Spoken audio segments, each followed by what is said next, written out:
Welcome to Backseat Drivers. I'm Kim Kuhn here in Studio 3 with Jesse and Chase, and we just wrapped up our second West Coast race. There's a lot to unpack. Alex Bowman takes home the win at Auto Club 2 weeks ago in Vegas. He was very fast, probably would have gotten the win there if it weren't for a bad pit call. So, do we think Alex can keep up this momentum, and do we think he's the class of the field? I think he can keep up the momentum. That 88 team's really strong, like you said, in Vegas. I mean, if it wasn't for that late caution with a few laps to go, I think he would have caught Blaney in one, but that's neither here nor there. But he was fast all weekend. It wasn't like they had to work up toward it. Like, he was fast in practice, qualifying, obviously everything. Like, he was my pick to win on fantasy, and I got those bonus points, thankfully. And I think they can keep it going. They're on it. I would say they're the class of the field right now, and I wouldn't be surprised if they go to Phoenix this weekend and do the same thing. Class of the field is tough to pick when you're only 3 races in, but I have to agree with you. Momentum is, you can't underestimate how important momentum is. And they were strong all day long in Fontana. It was lap 27, first round of pit stops. Everyone in the pit said Bowman is the one to watch. And obviously he pulled off the win with that consistency. So I think that, consistency and momentum will continue, but class of the field, it's a little early for me to put my little star of approval on there. Well, I have to eat my words because last week here with Jonathan and Alex, I was unsure whether or not Alex Bowman would be able to win multiple races this season. After what we saw in SoCal, I'm rethinking that. I do think he gets to victory lane again. So where does Alex win next? I know it's a hard question just to predict wins. Looking back, though, statistically, one track that he has had consistent good finishes at is a track like Dover. But it's kind of odd because you do look at his track record, and he's done well on mile and a half, and now we've seen him do well on super speedways as well. But I don't know. So I think if you're looking beyond this weekend, I'm going to say Dover. All right, Dover. Well, I am not going to look beyond this weekend because I think he can make it 2 in a row in Phoenix. It's his home track, being from Tucson, and that 88 team. Like I said, I think they're the class of the field right now. Obviously, like you said, they're early in the season, but they're going to give everybody a run for their money. And I mean, they're going to have to beat the Kyle Bushes and the Kevin Harvicks and the Denny Hamlins who have won there before and who are going to be strong again. They're strong every single week. But I think that 88 team is going to make it happen in Phoenix. I wouldn't be surprised at all. And I think what the Fontana win proved is that Chicagoland was no fluke. It took them a little bit to get back to victory lane, obviously, but I think you're going to see multiple wins from that team this year. He's been Definitely. Fast at Phoenix in the past. Hasn't had the finishes there, and it's his hometown track, so it would be just a fun, heartfelt win for that reason. Exactly. And then, look at what he did the first time he hopped in the 88 to sub for junior. He went out there and he almost won. He was competing with Matt Kenseth, and then that little mishap happened, but he's proven that he can go to the front. He knows how to get there at Phoenix, and I think we'll see it. Well, at one point during Sunday's race, it looked like Ryan Blaney might have the car to win. Then with 3 laps to go, he gets a vibration, has to pit, right rear going down, has to settle for 19th. This is 2 weeks in a row that we've seen Blaney had trouble. So what does he have to do to overcome this misfortune? Just get the monkey off his back. It's just like it's been terrible. He's had such a fast car, and you can tell that he and crew chief Todd Gordon and that 12 team, they have that speed in that car. They're coming out of the gate swinging. It's just bad luck. Like at Las Vegas, like the caution came out, and Bowman was coming anyway. I don't know if he would have won that race regardless, but he would have gotten a 2nd instead of 11th. And then Fontana, it's just one of those bad deals. Well, you make a great point, whether it's in your control or not, and that's a lot of this sport is just victim of circumstance. And really, I feel like this kind of spout of bad luck, if you will, when it comes to Blaney, it's all about how you look at it. Because yes, he's had some instances that have taken him out of contention for the win, but he's also been consistent enough to put himself there in contention for that win, and that's half of the battle. You can't get the win unless you're up there. So I think it's coming. It's like you said, it's just the monkey on his back. It's the nature of the game. But he's currently putting himself up there in position, and it's going to be one of these days he'll pull it off. And I think this is where you're going to see his relationship with Todd Gordon really flourish, because the past 2 races, like, they've had fast cars, have been able to get the job done. But Todd Gordon has a knack for taking a young driver and kind of molding him and keeping him calm, because Ryan gets fired up on the radio, and especially like at Fontana when he had that, he's like, I have a tire going down. He's like, it's like, I knew it. I knew something would happen.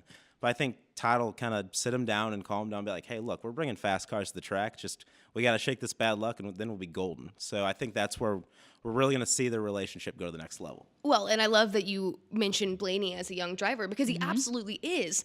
But this is his 7th season in the Cup Series, which is crazy to me. So he's kind of has the best of both worlds. He has enough experience there, but he's still young, working with an experienced crew chief, has a lot to learn, and we're going to see a lot of growth from him still. And this isn't the first time we've seen Blaney get in kind of a rut of bad luck, and he always seems to pull himself out of it. So I definitely think that Blaney is back on top soon. Another driver that was very fast at Auto Club and actually Vegas was Jimmy Johnson. At one point, racing for the lead, finishes 7th. Now looking ahead to Phoenix. Last time we've seen him win there all the way back in fall of 2009. The last time he sat at top 5 there, fall of 2015. So it's been a while. He does have 4 wins there. So we've seen him be fast the last 2 weeks. Can Jimmy pull it off in Phoenix? I don't think he'll be able to pull it off in Phoenix because I think there's just other teams that are going to be faster, like the Kevin Harvicks, Kyle Busch's, and all that. And I know Toyo's has had their struggles, and we'll talk about that too. But I think Jimmy's 2 best shots to win coming up are probably Atlanta and then Bristol. I'm really circling those to where he can win both of them. I mean, they're bringing really fast cars to the track now. I mean, Cliff Daniels and that 48 team, they're on it. They have their stuff right, you know. But I just don't see it in Phoenix for them. And I'm sure he'll do it and prove me wrong, and I'll look like an idiot. But it's all right. It's all right if you look like an idiot if it's Jimmy Johnson in victory lane. It's okay. I think we can all agree. Yeah, exactly. It's like I'm sorry I doubted you 7 times, and like he could win every weekend. Now look, he's bringing a strong car to the track, but I just don't see it in Phoenix. No, I agree with you. Phoenix is a track where you have so many drivers in the field that have incredible track records there. I mean, look at Kevin Harvick. He has 7 wins since 2009 at Phoenix when we saw Jimmy win there, and so Phoenix, probably not. However, I do think what might work in his favor this weekend at Phoenix is that, and we can talk about this later, some drivers are going to be maybe maneuvering this track a little differently, knowing that it plays a very big role at the end of the season. So we might see some more kind of strategy, homework on some team sides that, as we've already established, you never know what's going to happen, and Jimmy could find his way there, but I don't think it's likely. The reason why I say Bristol especially is because even like the little rut he's been in the past couple of years, they've still brought a good car to Bristol. So like he's always good there no matter what. Now with the car underneath him and the speed in that 48, that's why I'm thinking he's going to be in victory lane there. All right, we'll have to wait and see. Another big question heading into Auto Club Speedway was, could Kyle Busch defend his win from last year? He ultimately comes out runner-up. Basically got that by default, though, once Ryan Blaney had to pit. But it was a slow going for Kyle Busch all day long. He, in fact, post-race said they were very slow. You look at the other JGR drivers. Denny Hamlin finishes 6th, but he had problems all day. Eric Jones in 10th. Martin Truex Jr. 14th. So not terrible finishes, but certainly not what we expect to see out of this powerhouse of the JGR camp. So should these drivers be concerned at this point? I don't know if they should be concerned. I think what's hard is that we're coming off of a season where JGR was so dominant. They had such success last year that coming into this year where we are only 3 races in and they're still figuring some things out, we can't count them out yet. However, looking at the numbers, like you said, they don't look like terrible finishes, but what really came across was just the frustration from the drivers. We all heard Truex on his radio. Kyle was frustrated, like you said. And I think that looking at a team like JGR, though, that typically works in their favor.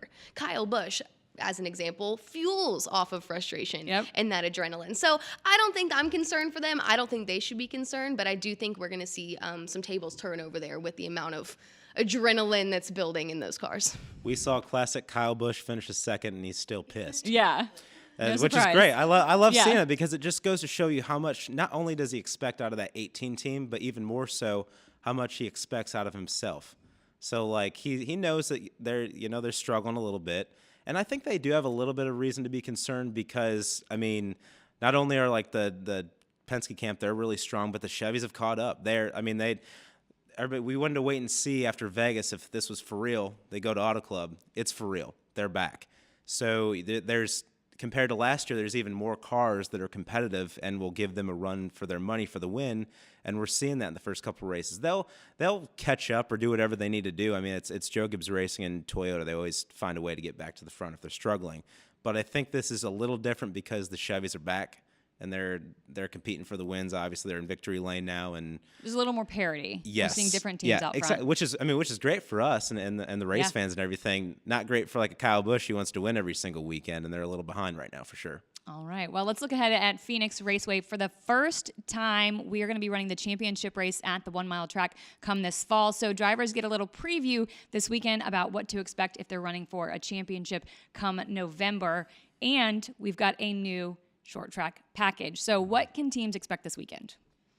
Oh man, I think fans can expect to see a lot of homework on the racetrack. I talked to a lot of drivers just kind of over the past few weeks about how they're approaching Phoenix, and they all have a lot of different strategies. Some guys are looking at this as an opportunity to go out there and maybe get a win early in the season and put themselves locked into the playoffs. Other drivers are anticipating the possibility of competing for a championship later in the season. So they're out there maybe not so worried about the win, but worried more about working out some of these little kinks here and there. So I don't know. As far as what drivers can expect, I think it's going to be a lot of different agendas on the racetrack this weekend. Oh, I completely agree, and I think the tweak in the package for this weekend, I think it's going to be a little bit of an equalizer too. I mean, where you can see everybody's kind of like everybody has the same unknown of how is this going to race this weekend, but I think this is where you see like the Toyota guys catch up. You know, they're fast learners and everybody's on the same page with the unknowns. So I think you're going to see a super competitive race. And like you said, people are going to be on different agendas, whether it's like just focused on winning this weekend or putting stuff away in their notebook for the final race. There's going to be a lot of different things going on for sure. I'm excited about it. I can't wait. Like I cannot wait to see what they put on the racetrack and the competition this weekend. And that was something that every driver was asked, like, how are you going to build your notebooks? But because this is the first short track race and we have so much more to go in the season, the cars, they're going to learn so much about the cars. So is it even safe to say that somebody that performs well this weekend at Phoenix is a sure bet when we come there in November? Oh, definitely not. I mean, it's just like we were talking about. Kyle Busch finished second this past weekend, and we wouldn't have looked at his run as a second place run. But so I think, finishing order this weekend at Phoenix isn't going to say as much as what we see in strategy. And I think what's going to say more about what we're going to see this fall is how drivers progress throughout the race. If we see drivers picking it up and understanding it more and kind of learning what works for them, I think that's going to speak way more to finishing order and who wins this weekend. Exactly. And I still think you're going to see more like different competitors at the front like we have the past couple races, but I still think like you got your Kevin Harvick's and your Kyle Busch's and your Denny Hamlins, like I said before, that are still going to be strong no matter what at Phoenix because they've been the dominant drivers over the past few years. So if you're looking to set your fantasy lineup, like set it up early, I definitely put at least two of those three in the field. I don't want to burn all of them. Yeah. Or RJ Kraft would probably yell at me, or a fantasy expert. But I'd at least put like a Kyle Busch and a Kevin Harvick in there or something like that. Right. Do you have a dark horse pick for your fantasy?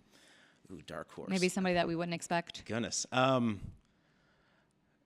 I was gonna say Jimmy, but I don't want to get in trouble for saying Jimmy's You a can dark say horse. Jimmy was a No, dark horse. No.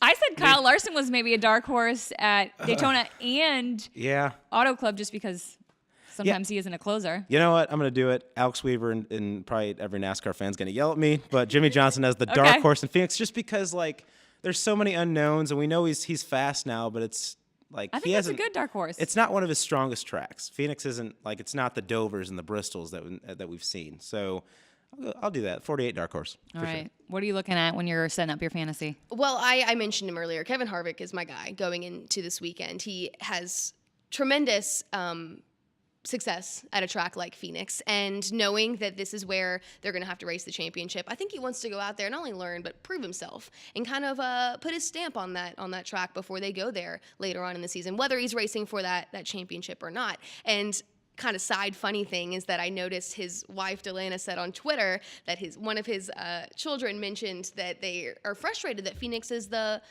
championship race this year because Daddy's not very good at Phoenix, which is so funny because they clearly haven't checked during his their statistics, lifespan, yeah. Right? But I have to believe that even when your kid's doubting you, it makes you want to go out there and prove everybody wrong. But dark horse talk. Nothing to do with Phoenix. I got to throw Matt DiBenedetto on the That line. was going to be mine because of his short track stats. Yep. Has nothing to do with really looking at Phoenix and his experience there, but it's short tracks. We've seen some kind of growth and consistency. He wants that win. He wants that 100th win for Wood Brothers. And like we said, there's going to be a lot of different agendas on the track, so really anything can shake down in the last few laps. Yeah, that was my dark horse. Was Matt DiBenedetto. He's so good on the short tracks, and then You guys I are got to go making with me Denny look bad. Hamlin. Yeah. You guys are really making me look bad. Why? Because, like you guys picked a good one, and I'm over here picking Jimmy and about to get torn apart. You picked a 7-time champion. Yeah. That was a pretty good pick. Yeah, I don't know. I'm still not comfortable with it. We'll chat but, next week. Yeah, but, we'll chat next week. But speaking of that, the 21 car has been really fast too. So like I'm excited to see what he can do in Phoenix. Absolutely. I'm just gonna come over to your guys' build. Yeah, come on over, Chase. That's fine. Well, we'll have to see where the drivers stack up as they take on Phoenix Sunday, March 8th, 3:30 Eastern on Fox.